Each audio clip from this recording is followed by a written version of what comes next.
अस्सलामुअलैकुम वरहमतुल्लाहि वबरकातुहू। दोस्तों, आज की हमारी स्टोरी का टॉपिक है द सेवेंथ वड़ा और थीम ऑफ द स्टोरी है आर्ट ऑफ कम्युनिकेशन। आज की हमारी स्टोरी बहुत ही दिलचस्प है क्योंकि ये साउथ इंडिया के एक छोटे से गांव की स्टोरी है। और आप हजरात जानते ही होंगे कि साउथ इंडिया में आमतौर पर इडली और वड़ा नाश्ते में खाया जाता है।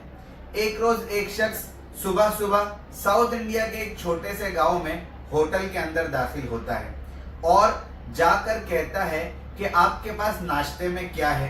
वेटर जवाब देता है कि हमारे पास इडली, वड़ा, डोसा ये सब चीजें नाश्ते में मौजूद है।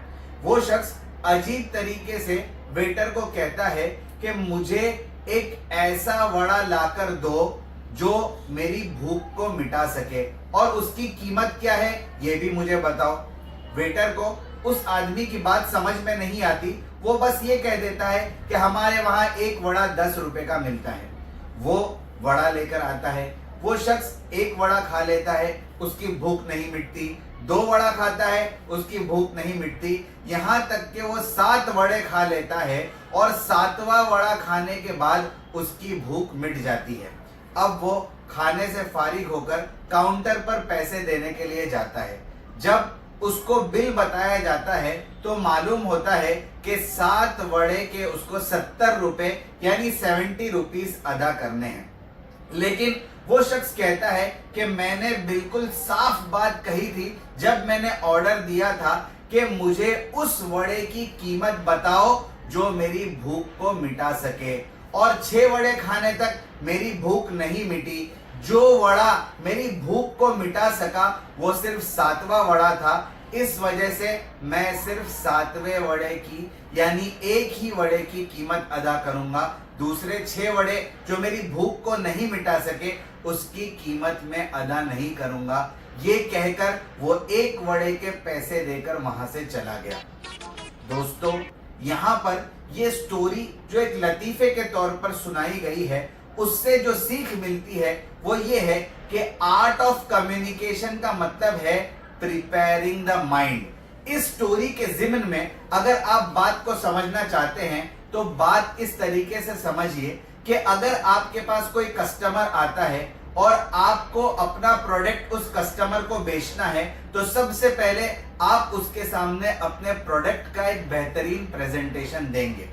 अगर आपने बेहतरीन प्रेजेंटेशन दिया, इसके बावजूद आप डील को क्लोज नहीं कर पाए, इसका मतलब यह है कि आपने सामने वाले को 6 वड़े तो खिला दिए लेकिन 7वां वड़ा खिला नहीं पाए, जिसकी वजह से उसकी भूख नहीं मिटी और आप डील को क्लोज नहीं कर पाए।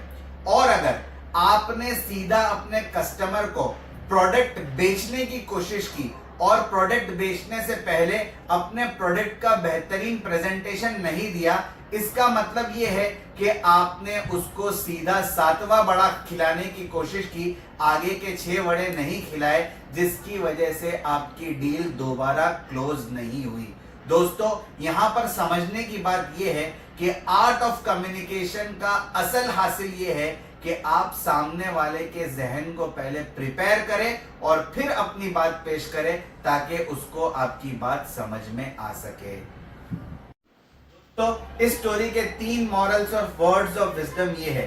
समझने की बात ये है कि 90% communication is preparing the mind and 10% communication is the real communication. इसको एक मिसाल के जरिए से समझिए कि अगर कोई किसान किसी जमीन को खेती के लिए प्रिपेयर किए बगैर ही अच्छे से अच्छा बीज भी उस जमीन में डालेगा तो फसल नहीं होगी। और अगर किसान ने पहले उस जमीन को खेती के लिए तैयार किया है और फिर चाहे वो सिर्फ बीज का छिड़काव कर देता है तो भी उस जमीन से बेहतरीन फसल उगेगी। इसलिए समझने की बात यह है कि अगर आपको अपने कम्युनिकेशन से कोई डिजायर्ड रिजल्ट हासिल करना है तो पहले सामने वाले के माइंड को प्रिपेयर करिए ताकि आप नतीजे तक पहुंच सके। Number 2, art of communication is the language of leadership because great leaders are always good communicators and good communicators are always great leaders.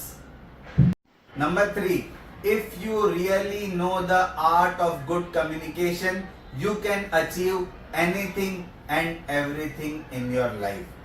दोस्तों, द आर्ट ऑफ कम्युनिकेशन के टॉपिक पर 3 अच्छी बुक्स के नाम, उनके ऑथर्स के नाम और पब्लिशिंग डेट ये है।